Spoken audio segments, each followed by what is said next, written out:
Nasa labas po ba o nasa loob ba ng bansa? Well, if we look at the records of Bureau of Immigration, siyempre nakipag-coordinate tayo with the Bureau of Immigration and yung mga point of entries na identify natin is being monitored, eh, sasabihin natin wala naman pong record ng paglabas. But of course, I know that the next question, there are personalities na nakalabas ng bansa natin na hindi lumalabas yung records nila sa immigration. So, alam naman natin po yung parang yung ating geographical contour natin. Talagang there are lots of point of entries and exits sometimes that we cannot monitor. But we are getting leads every day na ang sinasabi is nandito pa rin po siya sa Pilipinas. No? So, we have dedicated a team, actually teams to track Senator Bato. Kung saan po siya, actually, ang ginawa namin, backtrack namin from the time that he disappeared sa Senado noong early morning of May 14. At the same time, we already ordered yung lahat ng district and regional offices to do their own monitoring po sa kanilang respective areas. Apart from the dedicated team, a tracking team to go after, to locate Senator Bato de la Rosa. Ang tawag niya po doon ay team na naghahanap o dragnet? Well, you can call it whatever it is, but it's a team that will try to locate and effect the arrest of Senator Bato de la Rosa. Apo, si Senator de la Rosa ay galing sa law enforcement agency. Sa tingin niyo ba factor kung bakit siya parang palos, madulas, yung kanyang kaalaman at ang kanyang network ay nagagamit niya? Well, it's one of the major concern kasi nga galing siya sa law enforcement, so he knows how the law enforcement officers behave, kung paano siya itatrack or hahanapin. So, ang sa akin lang naman dito, eventually, the law will catch up in you and the law enforcers will get you kung saan ka man naroroon. That's why I'm always appealing, if I have an opportunity, to Senator Bato to surrender kung saan siyang sumuko at harapin niya yung kanyang hinaharap na kaso sa ICC. Pero by the looks of it, baka wala siyang balak sumuko dahil nandiyan na nga siya sa Senado, eh, bigla pang nawala. Sabi ko nga, huli na, naging bato pa. Director, do you consider the senator armed and dangerous? And if so, how do you plan to arrest him? Ano naman po? It's our standard protocol. If we're doing search or locating a fugitive from justice, ang presumption namin lagi is armado yan at delikado yung magiging approach. So, ang instruction po natin sa ating mga law enforcement, sa ating mga NBI agents, is to proceed with caution every time na limbawa nag-positive na or even doon sa area na suspected na talagang nandoon siya, is kailangan maging maingat po sa paghuli dahil that's always the presumption. Especially Senator Bato, who used to be chief of police natin, a major law enforcement natin dito sa Pilipinas. At the same time, what happened doon tayo sa Senado, it shows yung factor na yan na maaaring talagang armado po yung tao na ito. Is the government holding the idea of putting a bounty on his head at this stage? It's not my call po. It's because when it comes to its arrest, it's the Department of Justice po talaga ang magbabagay ng instruction dyan. As of now, the instruction to us is to locate and effect the arrest of Senator Bato de la Rosa. Would you know of any groups or personalities helping the senator at this point to continue to hide from the long arm of the law? Well, it's always considered din po every time that we are looking after for a fugitive dahil hindi naman po baka kakilos siya ng siya lang na walang tumutulong. And in fact, there are personalities na supposed to shed light at sumagot po doon sa mga katanungan kung nasaan na si Bato. Ano po? Parang it's clear na tumulong si Senator Robin Padilla na makalabas siya sa Senate premises. At Well, pwede bang i-charge siya ng aiding and abetting escape of a fugitive from justice? Well, hindi naman na po contestable yan. It is Senator Padilla himself po confirmed na sa kanya sumakay, nakisakay sa kanya at ibinaba niya sa isang lugar kung saan na kinuha. So, I think without even the law enforcement asking Senator Padilla kung asan. I think he's a responsible senator, responsible citizen na alam na niya na ngayon na dapat malagot sa batas. Siya na mismo ang voluntarily to shed light sa pangyayari na ito. Ano po? O the question of kanyang responsibility or anything that this should be answerable under the law is being studied and built up by the Department of Justice in coordination with other agencies involved po. Ang claim niya ay bumaba sa Makati si Bato, tapos hindi niya na alam kung nasaan. Well, even if there are some questions that he should answer, hindi lang yung sumakay sa kanya at saka bumaba. I think, again, I'll go back to what I said, that he is a responsible citizen, senador siya. At you have to remember, sinabi nila that Senator Bato was under their protective custody. So, you know yung isang dapat na sagutin ng Senado, na you took it upon yourself, nung May 11, nung kami po yung unang pumunta ron para i-effect yung arrest, na usapang lalaki po yun with the Senate President and with the other senators na they are saying he is under the protective custody of the Senate. So ano ibig sabihin po nun? If you took it upon yourself na protective custody mo, ibig sabihin nun na pagka hindi nyo siya pwedeng kuhain sa amin, kami nang bahala, pero pag kailangan niya ng managot sa batas at kailangan siyang ipresenta sa anumang ahensya o korte, we will make him available. At yan po yung eksaktong sinabi nung ako'y nakikipag-usap sa kanila nung Lunes. Na pagka meron na talaga, pag may order at talaga namang dapat na siyang isuko, hindi naman tatakas yan, hindi susuko. So, that is protective custody. I will make an example for our public to easily understand. Pumasok ka halimbawa ng isang department store, pinaiwan mo yung bag mo, sa anong ibig sabihin nun, ipinagtiwala mo sa kanya yung bag mo na yon, binigyan ka ng numero, sila yung may kustodiya ron. Pag nawala yan, may nangyari dyan sa gamit na yan, at kukunin mo na yon, at hindi mo mabalik, sino pa mananagot? Yung may hawak ng gamit na yon. Dahil you took it upon yourself that you will secure it. Baka yata ang pinagtataka nga rito, baka iba yung definition ng Senado rito sa protective custody. Hindi nyo pwedeng hulihin, pero pwede naming patakasin. Mahirap po yata pag ganun yung naging sistema natin. Because it will set a bad precedent right now na yung Senate pwede palang pagtaguan ng isang pugante. So, ibig sabihin, kung ikaw may bala kang maging professional criminal at maraming means ka to be a senator, magsisenador ka. Para paghuhulihin ka, nandudong ka lang sa Senado. I think, kailangan ma-realize natin yun because napapansin ko po, there is a breakdown of law and order right now. And ako ngayon, nandito ngayon sa NBI, kami ngayon sa NBI, that is what we want to promote, that we have law and order. We have to instill law and order and discipline to every Filipino right now. Then that is a big challenge to all of us, especially with the rise of social media. Director, as a lawyer that you are, tulungan niyo kaming maunawaan itong sitwasyon ano po.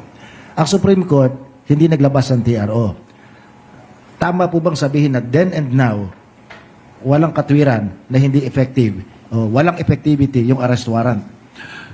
Nung hindi po naglabas ng TRO ang ating Korte Suprema, nangangahulugan lang na valid yung search warrant as we speak.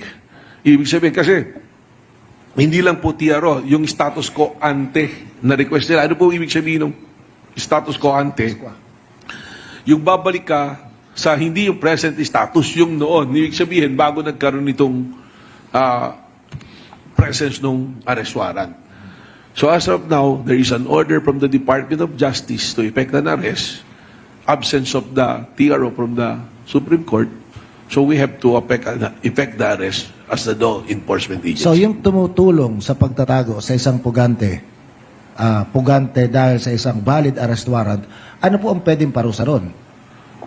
Marami po yan, depende kung ano yung pagkatao. Meron po siyempre yung obstruction of justice dyan, tapos yung harboring mo ng criminal, ano po. So una-una dyan yung harboring obstruction of justice. If you're a government official, working in the government, mas komplikado po yan because we have the Code of Professional Responsibility tsaka yung Republic Act 3019. So, yan po yung mga possibility pwedeng harapin po ng mga taong tutulong po dito. That's why I encourage the public, it is the duty of every Filipino citizen na kung may nakita kayong isang pugante, the likes of Senator Bato, to report it to the law enforcement agency so that we can arrest the person that is being fugitive. Lalampas po ba ng 6 na taon ng pagkakabilanggo?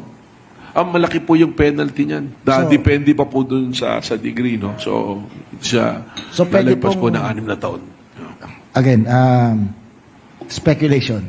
So kung mapapatunayan na talaga nag-harbor ng isang pugante ang isang senador, hindi pwedeng sabihin na sila may immunity from arrest kung ang parusa ay 6 na taon pataas. Well, that is established that any crime committed by any members of the Congress, whether it's House or Senate, if the penalty is more than 6 years, you are not covered by the immunity from arrest.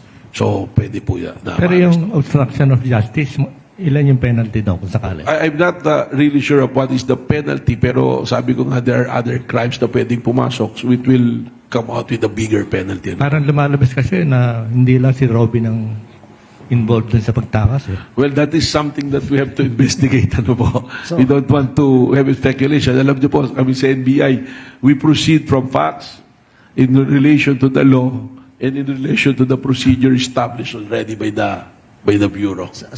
Hearing that, Director, may chance na maraming maging pugante na senador. I don't want to go there, no? Kasi that is already an assumption. Pero ang sa akin lang po, my biggest question right now is, nung inilagay mo sa protective custody ng Senado yung inyong colleague at kasama, you should be responsible na pag kailangan siyang humarap sa batas or sa anumang korte or ahensya, you will be able to produce that person based on that commitment. Although, I'm not saying that there is a legal basis for the protective custody. It's more of a matter of courtesy to a co-equal branch from the executive to the legislative. Direk, when you made that visit on May 14, nagkaroon ba kayo ng pagkakataon to have a one-on-one talk with the senator? And if so, meron ba kayong inkling na that he was May up to 11, something? ano po? May 11. that Hindi, was up hindi to po. something. Hindi na po nakaharap sa akin si Senator Batos. That's why he was not able to see the warrant and read the warrant. Ano po? So that he is entitled to, kung serve yung warrant, ba, ordinary citizen, there's a warrant, you're always entitled to call your lawyer. Para kung may question, may katanungan dun sa warrant, it will be raised. Pero mali naman po yung lawyer, sasabihin sa kanya i-serve yung warrant at siya magsiserve. Wala pong ganon. Sigurado po ako ron, that's under the rules of court. Hindi, baka kasi ang iniisip ni attorney is, let me be the one to serve the warrant, di ba? Yung pong putukang naganap, ano na po ang nangyari sa investigation ng NBI? Well, we already have investigation na sarili namin. It is consistent with the findings of the CIDG, which was reported by CIDG. Good morning, Kong Sia. Kasi parang ikaw na matanong rito.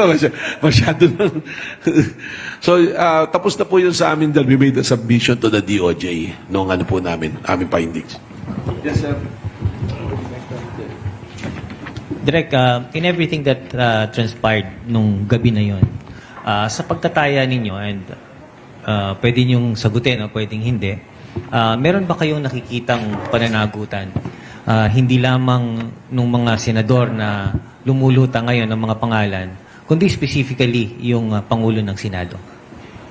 It is an ongoing investigation being conducted by the Department of Justice. At tayo naman, ibinigay na natin yung report. We already submitted also the entire team na nandoon to the CIDG for investigation. The CIDG have their findings. So yung ibang responsible, I think I'd rather not comment on it and wait for the completion of the investigation by the Department of Justice. Direct, ilang baril ang pumutok?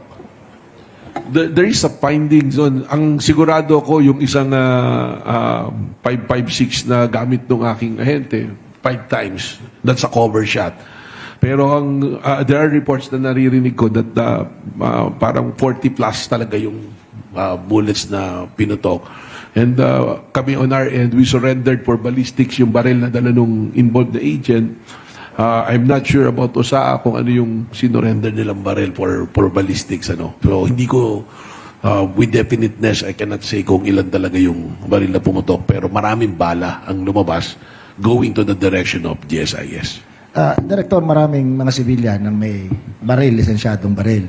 Pero kakibat ng pag-ibigay ng lisensya, ng pribilehiyo na mag-ingat ng baril at magdala sa labas ng tahanan, yung mahigpit na alituntunin na hindi mo pwedeng ipakita na kinakasa mo.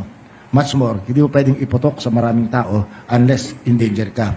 Sa palagay niyo ba yung ginawa ng sibilyan na si Ginoong Mau Aplasca, yun pa yung ground para bawian na siya ng lisensya makapag-ingat ng baril? Well, that is another thing that is covered by the investigation of the Department of Justice. We already made a statement on that. Ang sa akin lang, siguro yung nangyari talaga should be fully investigated, and those who are responsible kung kailangang alisan ng karapatan na magdala ng baril, that should be imposed.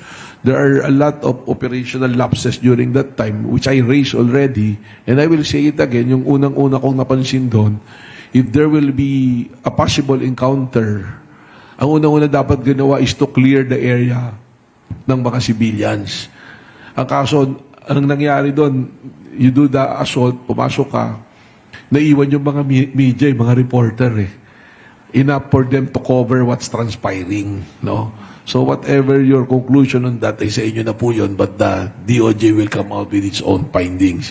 At lumabas naman na po, pinakita naman dun sa press briefing with the SILG and PNP chief na talagang walang tao dun sa pinupuntahan except for one agent na nakapwesto lang doon for security purposes. Ano po? Pwede ho bang kasuhan ng assault or attempted murder?